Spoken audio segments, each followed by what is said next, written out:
Es un honor estar aquí en la mesa con Cecilia y Jesús.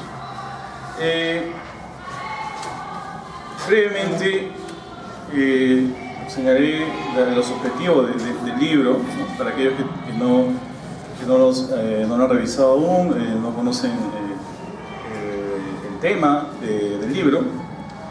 Bien, como dice Cecilia en la introducción a su libro, este estudio sobre los iquichanos, la rebelión antirrepublicana de los iquichanos, fue producto de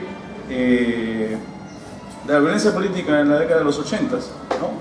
En particular la masacre de Churajay, donde la explicación que se dio a la matanza de parte de los campesinos a los periodistas fue que, bueno, más o menos como que no sabían lo que hacían, ¿no? Los campesinos son seres pasivos, más o menos esas fueron las conclusiones de Vargas Llosa, y lo cual no sería, ¿cómo decir?, grave si no fuera porque en esa convención también habían antropólogos, en fin.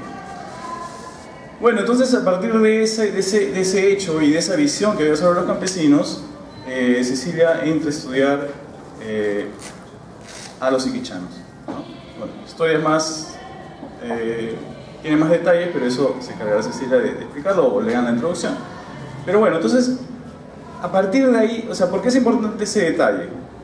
Porque el libro busca rebatir esa idea de que los campesinos son seres, o sea, bueno, sí, así lo ve la historiografía, porque eso es algo importante en este libro también, una crítica a la historiografía sobre el rol pasivo de los campesinos. Los campesinos son como ovejas y no tienen un rol activo en la política, ¿no?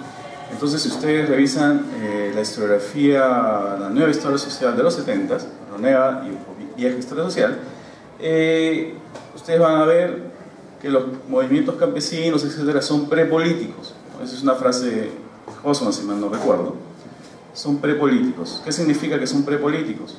Que los campesinos no tienen conciencia de clase, ¿no? No tienen la capacidad de plantearse un proyecto. Por eso son prepolíticos. Son movimientos que de pronto reaccionan con violencia porque hay hambre, ¿no? Alguien los sujeta, pero que no se puede esperar más de esos movimientos. Entonces, el libro de Cecilia pues busca precisamente responder eso, y con buenos argumentos, y el caso de los iquichanos es muy interesante en ese sentido, ¿no? Porque le da a Cecilia todos los elementos para rebatir esa tesis, ¿no? Y eso es algo importante hoy, obvio que sí, porque de alguna forma cuando ocurren, o sea, el contexto de lo que pasó en los 80 ha desaparecido en cierta forma, pero la visión bastante paternalista hacia el otro, que es diferente a nosotros, al otro que no está en las ciudades, siempre es bastante condescendiente, y aún permanece esa idea, ¿no? Pero los campesinos no saben lo que están haciendo, ¿sí? Hay que dejar que las mineras desarrollen el país, los campesinos no saben, no están pensando en la nación, ¿no? Ustedes habrán escuchado eso. En fin, pero bien, entonces eso es importante, porque el meollo de este libro apunta hacia lo que he mencionado. Entonces, la historiografía, y hay un debate historiográfico, la autora en este libro ustedes van a encontrar en la introducción y a lo largo del libro una discusión permanente con la historiografía, ¿sí? Algo que se agradece, porque uno, al menos hasta los libros últimos que he estado leyendo, generalmente no hay discusiones. Todos son libros bonitos que aportan conocimiento y no se rebate nada, no se discute nada. En fin, entonces, la rebelión de los iquichanos es un hecho particular, una coyuntura particular, que ya ha sido estudiada, bueno, por Husson, si mal no recuerdo. Permite al autor reflexionar sobre este gran tema, ¿no? De la participación campesina la participación política campesina en la política de la joven república, ¿no? A partir de este hecho, le permite reflexionar sobre ese tema, que es un tema grande y complejo. Y además le permite hablar sobre el Estado de estos primeros años, cómo funcionan los caudillos, la relación con los caudillos y la población indígena. Entonces, es algo muy interesante, ¿no? Es un ejemplo de cómo, a partir de algo concreto, de una rebelión, de un pueblo en Ayacucho, en teoría, un lugar más o menos poco importante, puede permitir reflexionar, ¿no?, sobre la política peruana tras la independencia.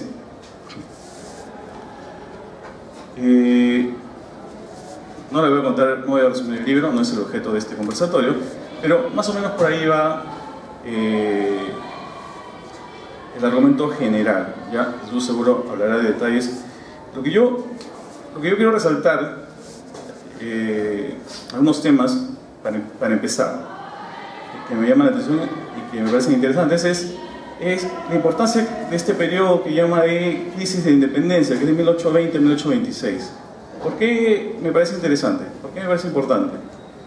Porque de alguna forma nuestra idea de que la independencia se celebra en 1821, obvia, que, bueno, que para empezar, uno puede marcar la cronología de la independencia antes, ¿no? 1814, por ejemplo. Pero también uno puede plantear que terminó no en el 21, sino en el 26. Entonces ustedes pueden ver en el libro, en los primeros capítulos, cómo el Perú está... hay una incertidumbre, como dice la autora, sobre que pues la independencia no está consolidada, ¿no?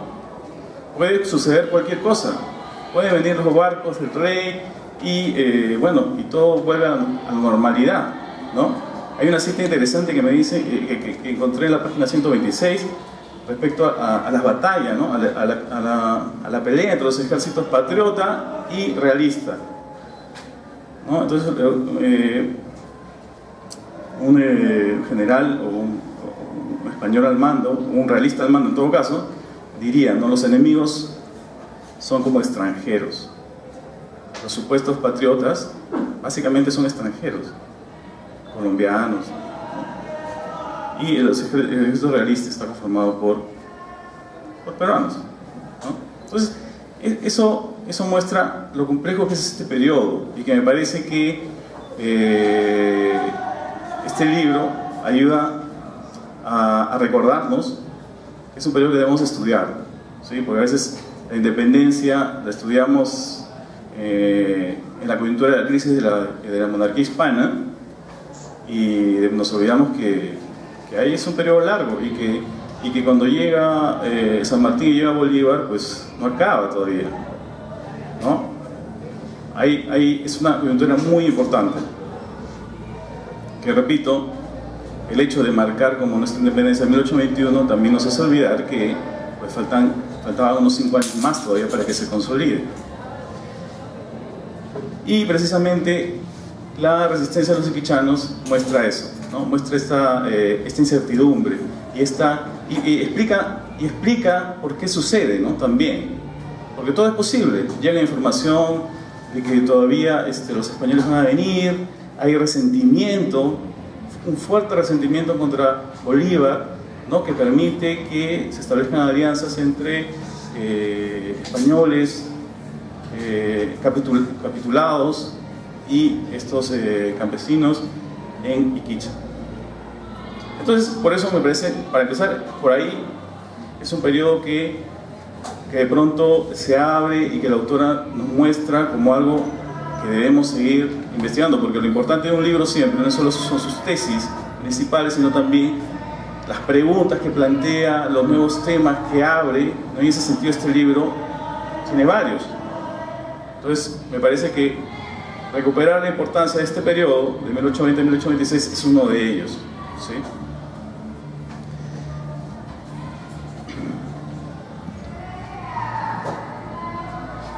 Otro tema que me parece importante es el tema del liberalismo, que también está tocado en el libro y que me parece importante retomar. La historiografía peruana, a diferencia de la historiografía mexicana, por ejemplo, ha dejado de lado el estudio del liberalismo. Y eso desde por lo menos los 70s, ¿sí? Porque ustedes recordarán que la nueva vieja historia social que creía que era poco importante estudiar las ideas políticas, ¿no? Había que estudiar otras cosas que explicaban eso, ¿no? La estructura social y económica explica al final las ideas políticas. Entonces, y en la actualidad incluso también, ¿no? Porque si ustedes piensan cuál es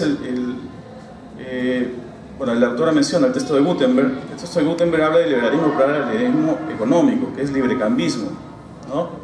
No le preocupa el tema del liberalismo político, bueno, no está en sus objetivos. Sus objetivos son otros, además. Pero el republicanismo, por ejemplo, tan en boga por un autor en realidad, también es un rechazo al estudio del liberalismo. Entonces no permite estudiar el liberalismo. En cambio, el acercamiento que hace Cecilia, ¿no? De cómo los liberales, el grupo liberal orbegoso, permite vincularse con los sectores populares, en particular con los equichanos, es una manera de explorar el liberalismo no solo como idea, ¿no? Es decir, estudiar solo lo que piensan o lo que escriben los políticos liberales, sino cómo llevan a la práctica la acción política, ¿no? Lo que es importante, ¿no? Ideas y acción política.